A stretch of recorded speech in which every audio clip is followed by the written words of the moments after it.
And we want to welcome you back. I'm Rick Sanchez. I want you to think about something for a minute. Israel's Prime Minister Benjamin Netanyahu, as is being reported all over the world, is about to annex parts of the West Bank. Now, let me stop for a minute and define that journalistic euphemism, if I could, for just a minute. Think about that word, the nomenclature here, right, that's being used in journalistic circles. Annex, annex. It almost sounds like a nice thing that they're doing, right? Oh, they're going to annex. How nice. You see, if it were any other country, the word that they would be using here would be invade or take over or forcefully occupy or some other set of words and verbs. But in this case, we are told the suggested verb usage is annex. Interesting. Think about it. Whatever you call it, by the way. If you're a Palestinian, this is a horrible thing that's going to have to happen to you. And by the way, U.S. presidents have historically told Mr. Netanyahu and his predecessors not to do this.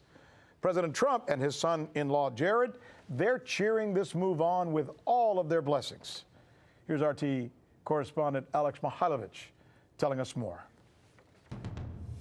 It's a plan that has put the world on edge. If implemented, annexation would constitute the most serious violation of international law, grievously harm the prospect of a two-state solution, and undercut the possibilities of a renewal of negotiations. Israel's Prime Minister Benjamin Netanyahu intends to annex the Jordan Valley and parts of the occupied West Bank as early as next week. Many believe that the country's unilateral move would quickly raise tensions in the region, including Russia and the EU. Together with the EU, we confirmed our common position and assessment that the implementation of plans to annex Palestinian territories on the west side of the Jordan River will jeopardize the prospect of a two-state solution to the Palestinian-Israeli problem and may provoke a dangerous new round of violence in the region. However, it looks like that even a chorus of voices in opposition to the move may not be enough to stop Netanyahu. Emboldened by support from the U.S., the Israeli Prime Minister seems determined to move forward with the plan.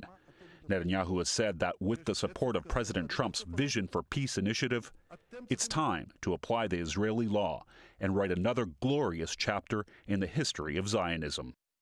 Trump's plan includes a Palestinian state in about 70% of the West Bank and all of Gaza, with its capital on the fringes of East Jerusalem. The U.S. plan and any moves to annex land are opposed by Palestinian groups, including Hamas, who has said annexation would be a declaration of war that Israel would regret bitterly. The land of Palestine, the entire land of Palestine, from its sea to its river, is a very precious land. There will be no concession, not even over an iota of dust. We know that our struggle with the enemy is an existential struggle, not a conflict over borders. As Netanyahu races towards annexation, while he still has an ally in the Oval Office, peaceful actions against Israel are on the rise. In Europe, over 1,000 lawmakers have urged the EU to prevent or punish Israel if it moves forward. Upping the ante, the Belgian parliament has adopted a resolution in favor of sanctions against Israel if it annexes Palestinian territories. And the country plans on having another vote which could recognize the Palestinian state. In the Middle East, though, the tone is not as diplomatic. A Jordanian MP said Jordan should unleash violent resistance against Israel if the Jewish state moves ahead with its plan.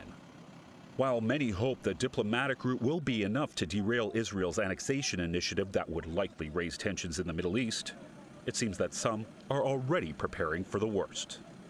For News with Rick Sanchez, I'm Alex Mihailovich.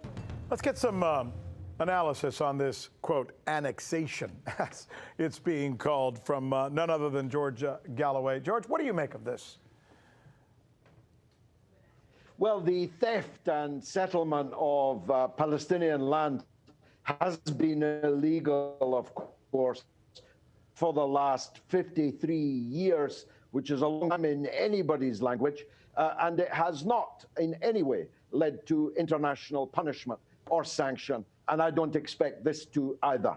And I'm sorry to say that, because it ought to provoke the gravest international ramifications. It ought to provoke a real diplomatic and political crisis around the world. But the state of Israel has long gotten used to a policy of fait accompli, of simply doing what it wants to do, weathering a few unpleasant newspaper headlines in liberal gazettes, and then nothing meaningful happens. No sanctions have ever been put upon them. On the contrary, the United States and the European Union both endlessly reward Israel for its illegal activity, the theft and settlement of Palestinian land, even when both parties, the US and the EU, are a party to grave and portentous international agreement, like the Oslo Agreement, for example, signed on your White House lawn, like the previous diplomatic breakthroughs that we've had. They're all trashed and ripped up by what Mr. Netanyahu plans to do next week. So my money's on absolutely nothing happening, at least in the world as a whole. As I've said to you before, though, in the Arab world, that will be different. In Palestine and in particular in Jordan. This is a dagger at the heart of the Kingdom of Jordan, which is poor reward for Jordan having been such a faithful ally of the United States. As a citizen of the UK and I as a citizen of the United States, what can we possibly do when we know that our countries are essentially doing something that we know is not in the interest of the world or in our interest? Anything? Yes, we could at least stop rewarding it. The United States gives billions of dollars to Israel every single year. The EU gives Israel EU preference as if it were a member of the European Union, though, of course, it isn't even in Europe. Let's stop rewarding it if we won't sanction it, Rick.